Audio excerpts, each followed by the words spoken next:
Hello అండి, అందరికీ నమస్తే అండి. ఈరోజు సొరకాయ కూర అండి. సొరకాయ కర్రీ వేరుశనగ పప్పు బియ్యము వేసి పొడి చేసి సొరకాయ కర్రీ చేశారండి. సొరకాయ అంటే ఆనపకాయ అండి, మేము ఆనపకాయ అంటాము. మేము సొరకాయ అంటాము, ఆనపకాయ అందరూ అంటారు. దానికోసం టమాటాలు 3,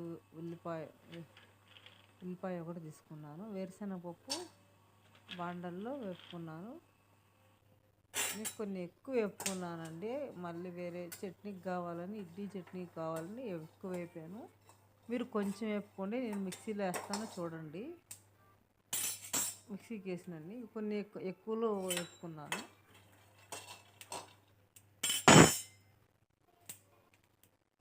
వేసేసి పెట్టుకున్నాను. దాంట్లో కొన్ని చట్నీకి అండి, ఇడ్లీ చట్నీలోకి తీసేస్తాను. కొన్ని గుప్పెడు బియ్యం వేసుకున్నాను. అవి కూడా కొంచెం బాగా వేగాలి. దాంట్లోనే ఒక 4 ఎండుమిరపకాయలు వేసుకున్నాను. ఆ 2 చించేసుకున్నాను. వేపుకొని పక్కన పెట్టుకున్నాను. ఇప్పుడు సొరకాయ సన్నగా తరిగేసి కొంచెం నీళ్లు పోసి వేరే ఒక దాకలో పొయ్యి మీద పెట్టి ఉడకబెట్టుకున్నానండి. నీళ్ళు అయ్యే ఊరిపోతాయండి. కొంచెం ఉప్పు వేసేస్తే చాలు. ఉప్పు వేసి ఒక్కరో నీళ్ళు వేసేస్తే అయ్యే ఊరిపోతే మెత్తగా ఉడికిపోతుంది. అదొక పక్క ఉడుకుతూ ఉంది.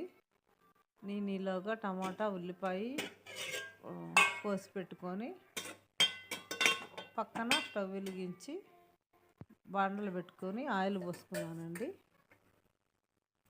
ఆయిల్ పోసేసుకొని ఆవాలు జీలకర్ర వేసేసుకున్నాను. నూనె కొంచెం ఎక్కువ వేసుకున్నానండి. ఇలాగా ఇవి మిక్సీ పట్టుకున్నానండి. ఆ నూనె కాగేలాగా బియ్యము, వేరుశనగపప్పు, ఎండుమిర్చి మిక్సీ పట్టుకున్నానండి.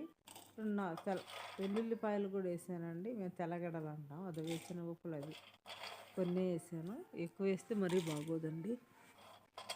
మీ క్వాంటిటీకి తగ్గట్టు వేసుకోండి. గుప్పెడు వేసుకుంటే చాలు. అంతేనండి. ఇలాగా నూనె కాగిందండి.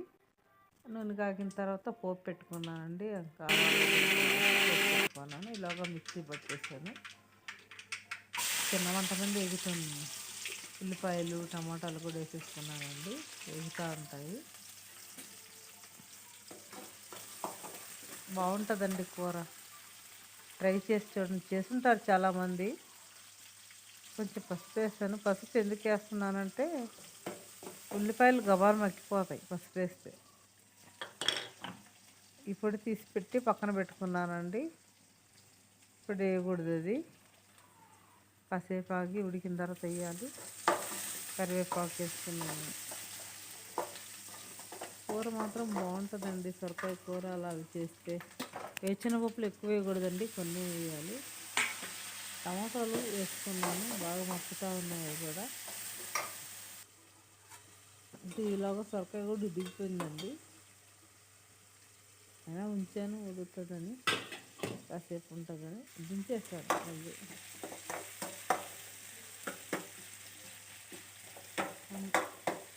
దించేసాను. టమాటాలు కూడా మక్కిపోయినాయి.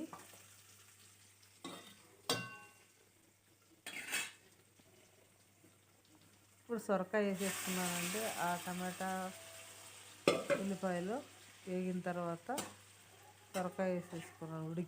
ఉడకబెట్టిన సొరకాయ ఆనపకాయ ముక్కలు వేసేసుకున్నాను. మూత పెట్టేసుకున్నాను. అది వచ్చి మూత తీసి ఆ పొడి వేసేసానండి ఉడికిన తర్వాత.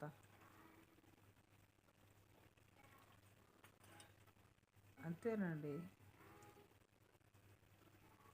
ఒక ఉప్పు కూడా వేసుకున్నానండి. 2 minutes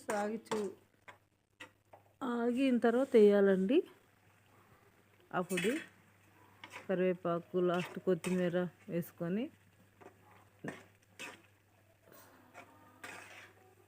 స్టవ్ కట్టేసుకోవాలండి.